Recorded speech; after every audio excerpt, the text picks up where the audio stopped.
Well, welcome along to the A Trip to the Moon podcast and welcome to the review. It's not a good review, though, I'm afraid, which is why we've gone live, because there seems to be so much to talk about after a miserable home defeat for Tranmere. Their unbeaten home run at Prenton Park coming to an end, and now they've gone and lost 3-1 to Colchester. I'm delighted to be joined to look back on this one by Dave Stone. Dave, great to have you on. I don't really know where to start. I don't either, Matt, to be quite honest with you.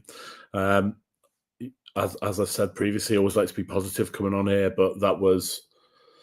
And I've lost count of the number of times I've said this, but that was as bad as I can remember an experience at watching Tranmere at Prenton Park today. Absolutely shocking from top to bottom. The club is in an absolute mess. And, I'm not proud to say it, Matt, but I left after 70 minutes today. I didn't want to leave, but I had two kids with me who were begging me to get me out of the ground because it was such a toxic, horrible experience. And I'm afraid to say that the responsibility of that falls down to one man and one man only, and that man is Mark Palios. And I feel I have a deal of sympathy towards him for the takeover and the position he's put in, and waiting for it to happen and waiting for change to happen. And we do all live in hope that there is this light at the end of the tunnel that repeatedly appears to be a train, but we're believed to believe there is some daylight at the end of this. But the way that man has sat on his hands and not done anything about the abject management performance that this club has had to endure for the last 3 months is nothing short of an absolute disgrace. It is just... this is our football club. The fans, the people that put the money in, the people that turn up, the people that go away and cheer them on. It's our football club. It's not his. He's very keen to tell us he's a custodian of this football club and not the owner of it. Well, he has been abject in his custody of the football club in not acting sooner than he has. And we find ourselves now in an absolute mess. We've got a transfer window that closes tomorrow at midnight. A manager who, if he survives the night, is the worst indictment on Palios' ownership that we've had so far. And we are in, and we're all over the place as a football club. I just can't find the words to describe how disgusting what we witnessed today was. The attitude was terrible. The discipline over the last few games has been disgusting. The recruitment that the club has done with Nigel as a director of football and as a manager of this football club is shameful. Josh Davison, my God, I'm better than Josh Davison. He can't do anything. He can't head the ball. He can't hold the ball up. He can't pass the ball. He doesn't score goals. I'm led to believe he's our top earner, by the way. So that's fun, isn't it? Not fixing glaring problems. Here we are, the 1st of February, and we haven't signed a striker when we can't score goals. Very clearly, I don't think there's anyone in the country as abject as we are in front of goal. And I think really, this is all just wanting to maximise the payoff that he gets when he leaves the club and not wanting to pay Adkins off himself. And it just shows an absolute contempt for the people who support this club, put their money, their time, their effort. Yeah, all right. We hear Nigel Adkins say, oh, we're doing all we can. We're all pulling together. We're all working hard on the training ground. Well, we're having to convince ourselves to go and pay money to go and watch that. We have got expensive season tickets at this football club, the most expensive season tickets in the division. I've got one for me and I've got one for my two kids. And the last 2 or 3 times I've gone, they've been begging me to leave before the game has gone. So it's absolutely disgusting that we've got to this. And I am, I'm just absolutely fuming, absolutely furious. Talk you through the team and some of the players. Nobody gets away unscathed today, Matt. I've actually made notes for every single player who took that field for us today. McGee, no notes except his distribution is poor. Leo Connor looked like the only player who cared today. If we had 11 Leo Connors, we'd be in a much better position than we are with the dross that are filling our shirts on the pitch every week. Connor Wood. Have we ever had a worse left-back at this football club than Connor Wood? I used to call Liam Rydolph, the turd that wouldn't flush, that was here for years and years and years and years and never left. We replaced him with the person that Bradford City got rid of to bring Liam Rydolph into their club. Tom Davis. Have we ever had a worse captain of our football club than Tom Davis? He's like a rabbit in the headlights, and he has been for the last 2 months. He doesn't win anything. When was the last time he scored a goal from a corner? He's up there for every single one. When was the last time he got on the end of a cross? He thinks he's Virgil van Dijk with his sprayed crossfield balls that invariably give the ball away. Turnbull, unlikable, doesn't care. If he was chocolate, he'd eat himself. Sadhu Khan looks like he's won a raffle to be a footballer. Absolutely appalling. Jennings, the best we've got, but he was really quiet today and hid, I thought, for some of the game. Didn't get involved. Amari Patrick flashes a promise. Again, goes missing all the time. Sol Solomon must be dreaming of playing for Marine, of the glory days when he was playing for Marine Football Club, because what he's walked into, I wouldn't wish on my worst enemy. Davison, Bambi on ice. What can he do? He can't pass. He can't hold a ball up. He can't score goals. We had one rashly shot ball from the wing on Tuesday that was supposed to be a bit of promise, and then we're fed him as the hero all week with him on the picture on the team sheet. Video of him walking into the ground like some sort of conquering hero. Sorry, mate, 24 games, 1 goal, off you go. And that saved the best for last. Sam Finley today was the most disgraceful performance by a footballer at our football club I've ever seen. He was disgusting. He gave the ball away time and time again. The goal was his fault when he just turned a promising attacking situation into passing the ball to them. The number of times he gave the ball away was just absurd. He's outspoken. His legs have gone. He's as bad as anyone we've got.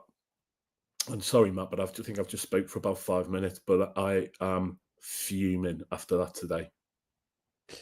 Well, at least you enjoyed your Saturday, Dave. It's great. Can't wait for that. And I know how much you were looking forward to coming on here. I mean, it is a mess. It's an absolute mess. You've got a club that 6 weeks ago the manager was talking about the playoffs, and few of us believed him then, and now look at where they find themselves. You've got a club that in the summer was talking about promotion and being in and around that top 7, and many people looked at the squad and thought, what on earth is anyone thinking this in terms of being a promotion chasing squad? But the thing that baffles me the most is that Mark Palios has not been slow to change a manager in the past. He has pulled the trigger unerringly early on some occasions. Some people would disagree. Some people would say it was time. But if you look at some of the managers who have not lasted a season at the helm, Ian Dawes deserved to go when he went. Jacko got 10, 11 games before he went. Rob Edwards got 13, 14 games when he went. Keith Hill got sacked. I mean, and that was the right decision at the time, but got sacked after taking Tranmere into the playoffs. All 4 of them lasted for under a season as Tranmere manager, as did Mickey Adams under Mark Palios. So it's not like this chairman hasn't been keen to make a change if he felt the need was there. And I just find that strange that after another defeat at home, a limp, lifeless performance, still we have the status quo. I just can't see that it's going to last. I've been sent video clips of after the game of Adkins being confronted in the car park by people spouting the same old nonsense that he always sparks.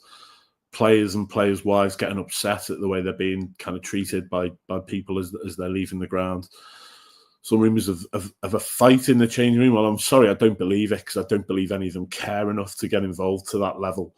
I don't know how we found ourselves here, and it can only be poor management, because we have a chairman there who likes to wax lyrical and say he's a football man, and he's been a player and he understands football and he knows how it works. Well, I wasn't. I've never played professional football, but I'll tell you what, I could see 3 months ago that fellow had lost the changing room, and he's done absolutely nothing about it. And I'm a realist. I know we haven't got money to go and dig into the transfer market and start spending a load of money. But there's somebody that he could have brought in. I can think of 3 or 4 people off the top of my head who, at this point, I'd have Ronnie Moore back in a heartbeat. In an absolute heartbeat, I'd have Ronnie Moore back to come and try and drag this useless bunch of losers over the line. But no, we sat there, he sat on his hands and he's watched it go from bad to worse, and it went horrible horrible and toxic today, and it's absolutely squarely at his door. Now, there's some, rumours that he's got ill health, and I'm very sorry for him if that's true. And nobody wants to wish kind of ill on anybody. But I think that's why he has a co-chairman and a co-owner who's completely AWOL. I haven't seen her. They were at the game today. Well, I'm glad they were at the game today to witness that, because they've been blissfully ignorant of just how horrendous it's getting at Prenton Park. And it was just, this is all on him. And he needs to act now, and he needs to do something very, very quickly, and hope to God that whoever he brings in can bring some players in with him, because those players today, they're not playing for that manager. And, if we can't get a new signing, then we need a new set of eyes and a new calming voice and somebody to give them a bloody rocket, because Mr. Positive is not working. He was interviewed after the game. I watched the interview before we started this, and I'm going to quote him. He said, "I want you to know I will never walk away from this football club. I will never walk away from this job. I'll do what's right for our football club." Well, I'm sorry, Nigel, that is what's called an oxymoron, because what's right for this football club is you to sling your hook back to Hampshire now with your tales of being this is my local club. This is the club that I care about. Well, I didn't see you at a game before you got the job. I've not heard you talk about Tranmere before you got the job. And now you're very clearly waiting to have your palm crossed with silver while our club crashes and burns, and you need to walk away now. Obviously, Tranmere have been in some holes before, haven't they? Some bad situations. And I can remember 3 relegations and a demotion during my time watching the club: 2000, 2001, 2013, 14, 14, 15. Then, of course, the demotion of 19, 20.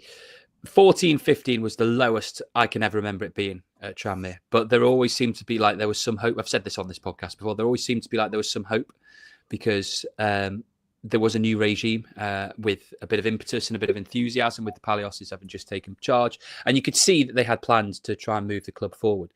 But and it went horrendously wrong. Mickey Adams obviously took Tranmere down and out of the league. But there were still a few players in that squad that you believed would try everything for the club.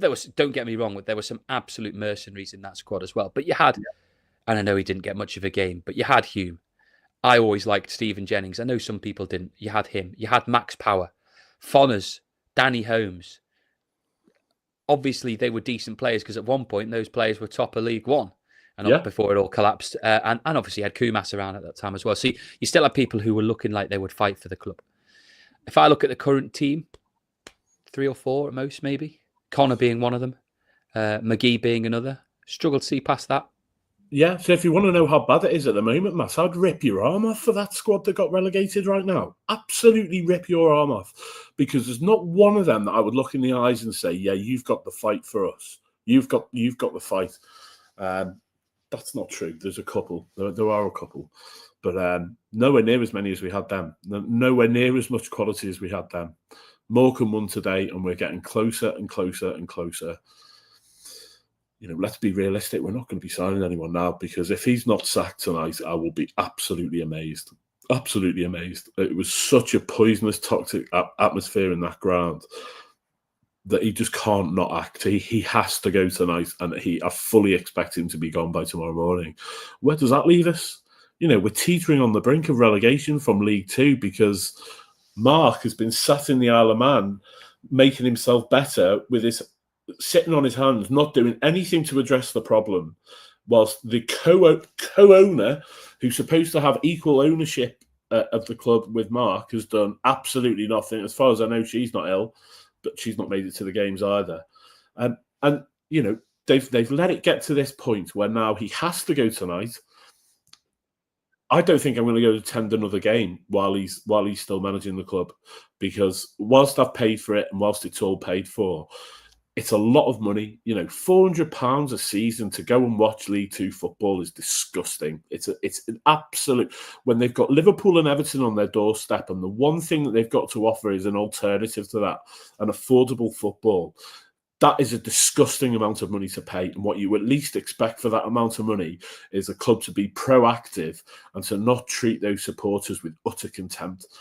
I'm on a WhatsApp group and there is a ridiculous conspiracy theory doing the rounds outside of that group as well, that we're trying to get relegated, that football fair play doesn't happen in the non-league, and when the takeover happens, we'll be in a much better position to spend a load of money without punishment to build a squad, which is ludicrous. I mean, there's no way that could be true. There's no way that you could intentionally get a club relegated and have that stay under wraps and it not become public knowledge with, you know, the number of people that would need to know that that is the intention for that to happen. But we are that bad. It's actually quite hard to debunk that. I mean, if you were trying to get this club relegated, you'd struggle to think of anything that they haven't done. It's so bad from a man who's supposed to be a business turnaround expert and a man who's supposed to have the heart of the club. He sat on his hands to protect his mate and save the cash when he's this club. And it's because he doesn't want to pay him off and he doesn't want to pay that money. Well, it's too late now and he's got to go and you're going to have to pay that money. But you've left yourself with a club that if I was a betting man, I'd have a huge amount of cash on us to get relegated to non-league, because this is insipid, horrible, toxic football that we're watching. A football club in utter free fall, fans who hate going to watch them, and it is it's not a good time to be a Tranmere Rovers supporter. I should say, for clarity, although that might be opinion, there's no fact that Mark is refusing to pay because he doesn't want to pay off the manager, and also it's not fact that Nigel is waiting to get a payoff. Whether or not people believe that to be true, that's their opinion. The thing, what I should say is that it's 3 months since this takeover was first, not muted because it's been like lingering in the background, but first broke into the big national media scene. Yeah. And at that time, Tranmere were really struggling. Bar that first month of the season when they got those 8 points in 4 games. Yeah. And at that point, you kind of looked at it and went, yeah, I can see why he's not making a change of manager, because the takeover is still ongoing and the new regime will want to take their own stance on who the manager is going to be. And they may or may not want to bring in a new boss. They may want to bring in a whole new team, whatever.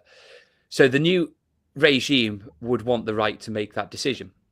The problem is that was 3 months ago now, and things have not got any better during that 3 months. In fact, they've got worse. Tranmere are closer and closer to the drop zone. So the longer it goes on, the more jeopardy they're in. And I'll go back to what I said before. Changes have been made quicker. They have. It's just, yeah.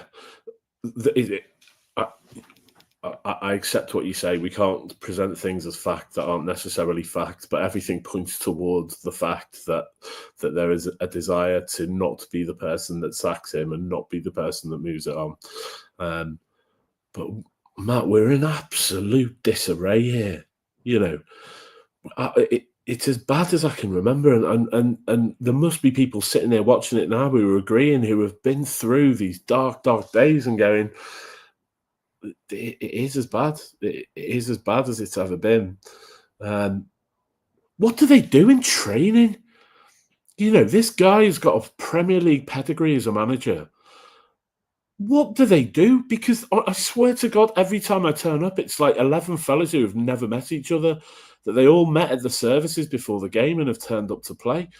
But when was the last time he scored from his set piece? When was the last time we had any consistency in selection whatsoever? It's like he picks the names out of a hat, and admittedly, he hasn't got the best hat to choose from, but that's on him. That is on him. You know, if it's true that Josh Davison is getting paid $3,000 a week, then my God, who has sanctioned that? Who has sanctioned that? You know, another quote. Try to keep a straight face when I say this, Matt. I don't know if you heard Atkins' interview after the game, but when he was talking about Christian Dennis's goal, he talked about a wonderful finish. This is what he does. This is what he does. Nige, no, he doesn't, because we're 24 games into a season and he scored an absolute handful of goals. You know, He mishit the one today. Absolutely mishit it. Completely sliced the ball, span over the keeper. I was 3 steps away from my chair, ready to leave the ground, and he just missed such a blatant, obvious chance. Somehow it crept in just inside the post. It's just, I mean, I can take us being bad. I can take us struggling. Just want to see a bit of passion. And I just want to see players that seem like they care. Absolutely. As soon as that penalty was given today, Connor Wood needs standing up against the wall and having rocks thrown at him. That's ridiculous. I don't mean that. But for giving away that penalty, the lack of spatial awareness of what was around him, to give away that penalty at that point in that game, who is this guy? And you know, how are these fellas getting paid to be professional football? That's how bad they are. I sit there and watch it every single week, and I travel home, I travel away. You could commentate on a Tranmere match 4 passes before the passes have happened because we are that predictable. And my God, you must love playing Tranmere because they do exactly the same thing every single game. They're clueless. They've got no idea. I come back to Sam Finlay today. I've never been as furious with a performance as Sam Finlay today. He was absolutely dreadful. He stank out. He gave the ball away. I said last time we were playing count the passes and how many times are we passing the ball before we give it away. I don't think we got past 3 today. And 9 times out of 10, it was Sam Finlay who gifted the ball straight back to them. Absolutely appalling. I'm the positive guy on this podcast, by the way. Well, we did get a message from Brian Ring who says the way even Dave is that downhearted says it all. He's always been positive. The club is an absolute mess. And it's hard to disagree with that. You were last on Boxing Day, weren't you? Around then. And it was around you were furious then. And we're 5 weeks past there and things have got worse. Yeah, and there's been no action. That's what makes me so angry. I'm not saying Dave's had a wobble, so we need to sack the manager. But I'm one of the more positive ones. So I see the venom that's being spat out by people, and some of the stuff that's spat at Palios is completely unfair, unreasonable, and bang out of order. The insults, the personal insults, are not good enough.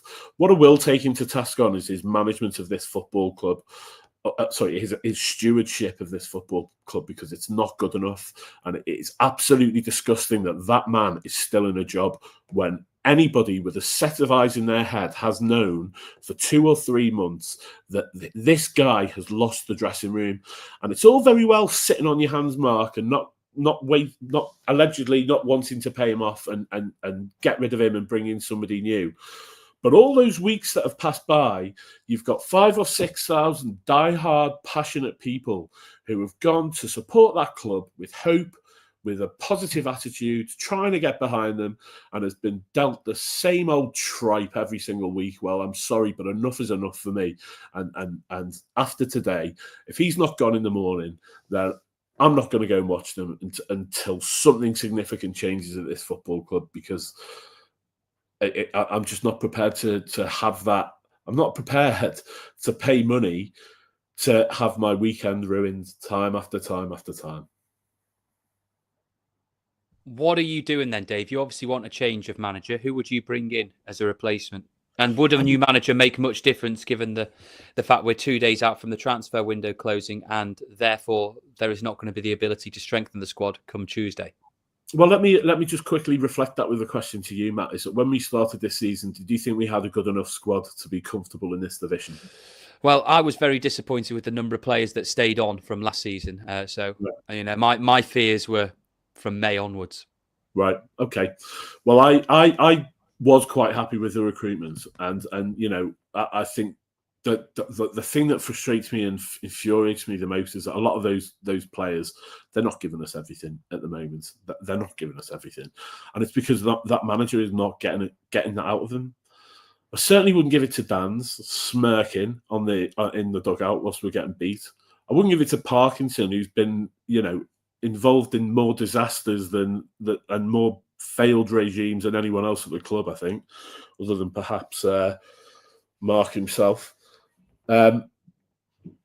we could do a lot worse than turning to someone like Ronnie Moore and saying, "Come and blow some smoke up us and put some wind behind us."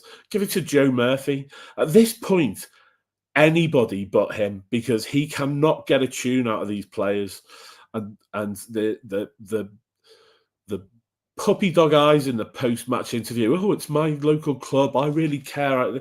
This really matters to me. Well, I'm sorry, mate. I'm sure you're a lovely guy. I wouldn't mind going for a pint with you. I don't doubt you'd be that keen after the hatchet job that I've done on you today. I'm sure you're an absolutely lovely guy, but ultimately, you're employed to be the manager of this football club, and being a lovely guy is not cutting it and hasn't been cutting it for weeks and weeks and weeks and weeks. And it's time to go.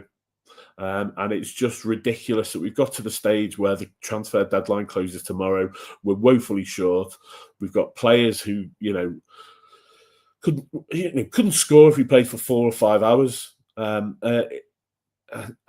so the recruitment's not going to come at this point. You'd have to think that our chances of recruiting anybody is gone. But my God, they badly need to hear a different voice. Any different voice. Somebody to change whatever nonsense has been drilled into them and coached into them, because it's just not working. It's an abject failure, and we are the laughing stock of the Football League. And it's not acceptable. Not when you're paying top dollar to be a season ticket holder at this football club. You expect better. Not when you've got an owner with the pedigree of Mark Palios. Not when you've got players who are better than they're showing us they are on a week-to-week basis. So there's plenty of people that you could give an opportunity to. Maybe someone from the non-league who can potentially bring some players who are not heard of, who are going to take the opportunity and a big chance, because we're woefully short. Liam Williams, is it Liam Williams? Josh Williams, that recalled from Southport as an absolute emergency. 24 hours notice, he must come back. Didn't even make the bench today. Go figure. It's an absolute farce. Utter farce. Well, plenty of people are agreeing with you. TRFC OK says give it to Murphy or McNulty. Adkins needs to go, but rumours are he has, says Skillo plays games. Steve Lawrence says bring Aldo into the end of the season. I'm not sure Aldo would be that keen on that. Unmasked, I'd have Joe Murphy or Ronnie Moore back. Ant H says Ronnie Moore or Steve McNulty. Ronnie Moore from UK Paranormal Search as well on a temporary basis. It's come to something when you're calling for Ronnie Moore to come back into football management. Isn't it ridiculous? Yeah, Mac is not a big shot, Big Steve. He wouldn't take any nonsense from anybody, would he? But when you do it, it's difficult to believe anybody could do a worse job than he's doing. That is the sad fact of life. I don't believe anyone could do a worse job. Anyone with anything about them would come in and do a better job. I might be half tempted to have Mickey Adams back at this point. Again, I'm not sure that would be too popular. I'm wary that we haven't actually talked about the game that much, but I think that's probably for the best, because there are other issues that need addressing. Well, I was only there for 70 minutes of, unfortunately. Well, we did get a load of messages after the game, as you can imagine, and once more, I just don't have time to go through them all because so many tweets came in and messages on Patreon. Mark Bond says, I simply cannot get my head around the lack of urgency at the moment. The players today played like a mid-table clash with nothing on it. Just jogging around, not closing down, spare man, etc. It was horrendous. Even when mistakes were being made, it was just a shrug of the shoulders rather than tearing into someone. You then have Nigel in the week giving 20-minute press conferences where he's talking about his widescreen angles, how he watches his games back to view where we were entertained as fans, his trips to Anfield, and the American quotes. Today, Mark is in the programme saying we don't want to turn it into a crisis. What is he going on about? This is about as big as one as we could possibly have got. It's like they're all watching a completely different thing to us. It's sickening what is happening to this club, and the only ones who seem to have any care about it at all are the fans. They can all go, as far as I'm concerned. I'm assuming Mark's not referring to the fans there. Gareth Hay, I fully agree with everything Dave has said. This is on Palios and Palios alone, and it's been coming for the last 4 years plus. Michael Duff, my goodness, I was embarrassed to be a Tranmere fan. At least I can't admit that. At least I can admit that. Why can't the players be embarrassed with their performance? Goes on to criticise Finlay. Should not have come back after his red card, he says. This was an absolute shambles. and what was said in the disciplinary meeting as Turnbull, etc., obviously missed that one. If he's not going today, I think our fan base will be. And walk, Nigel, you cannot do this job. Be honest with yourself. And there was one more that I wanted to bring up that came from David Duckworth. Leo Connor, take a bow. The rest were absolutely pitiful. I don't want to see Sam Finley play for the club again. He was responsible for the third goal. The way he showed that he cared was by sulking and walking up the tunnel. Thought he didn't have a relegation or want a relegation on his CV. Clearly thinks he is better than us. Pathetic. If Palios needed anything to spell it out, that unless something drastically changes, we are down. It was that embarrassing, that performance today. To see Hawks and Merry just standing there having a chat when they should have at least looked as if they were warming up at half-time tells you all you need to know about their commitment. It goes without saying that Adkins needs to go, but it shouldn't stop with him. Nothing will happen, though, will it? We are the ultimate basket case heading into oblivion. The thing is, there are 3 basket case clubs in this league this year. There's Tranmere. There's Morecambe, who are absolutely wild, although their transfer embargo has been lifted and they won today. A very good result for them against Fleetwood. And there's Carlisle, who have signed every player under the sun, but still can't buy a win. The problem is only one of them at the moment needs to finish above Tranmere. And that's curtains for Tranmere's league status. And I'm not confident that one of them doesn't escape. No, I'm not at all. You have to believe that Carlisle are going to turn it around at some point. They've got too much money. They've got too many players that they brought in. Can you see anyone else getting sucked down into it? Possibly, potentially. But I can't find anybody in this country as easy to beat as we are. I mean, it's just so obvious what we do and how bad we are at what we do and how easy it is to beat us. And time again, teams just come and turn us over doing exactly the same thing. And what do we do about it? Absolutely nothing. Hope for the best. Turn up again and serve up the same dog dirt on a weekly basis. Well, it's got to change. It does, but no signs of it changing at the moment. Tranmere now 5 without a win. They've lost 4 times during that run, alongside a 1-1 draw against Gillingham. They've conceded at least 2 goals in the other 4 matches, the ones they've lost. 5-1 at Walsall, 2-0 at Wimbledon, 3-1 at Swindon, and now 3-1 at home to Colchester today, ending their unbeaten run at home. Tranmere last lost at home to Wimbledon back in November. But as I've said on this podcast before, my concern was that the teams Tranmere played in that run weren't exactly good themselves. They beat Harrogate, who were struggling. They beat Carlisle, who were clearly struggling. They could only draw with Barrow, who were on a horrendous run at that time. And they drew with Gillingham, who were struggling as well. So today has maybe been coming. And if you look at the fixture list, Salford away next up. Salford are doing pretty well for themselves. You've then got that Fleetwood game on the Tuesday night. MK Dons at home. Never do well against MK Dons. Notts County away. And then a huge game at home to Accrington at the back end of February. I mean, it's a pretty... I know you play everyone twice, so it doesn't matter to that degree, but it's a pretty scary looking set of fixtures to come. Yeah, it's not what you'd want, is it? And the bad thing is that in my eternal optimistic, pathetic nature, you kind of took on the chin the defeat that we got at Walsall. You took on the chin the defeat that we got at AFC Wimbledon, because you think, well, hang on, we've got Gillingham, we've got Swindon, and we've got Colchester at home coming up. There's some games where we can get some points out of. 1 point out of the 9. Suspensions, absolute morale sapping defeats. I don't know where we go from here, Matt. I turned up. The thing that annoys me, Matt, is that I turned up today desperate to get behind that team, desperate to just sing Super White Army and get behind them and try and lift them over the line. But what they serve up just makes it absolutely impossible to do that. Absolutely impossible to do that. No passion and no heart. You can make allowances for not being a great footballer. You can make allowances for not being, the greatest football team in the world. But if you show a bit of passion and fire in your belly and desire to do the right thing and to drag this club forward, that crowd will get behind you and that crowd will lift you.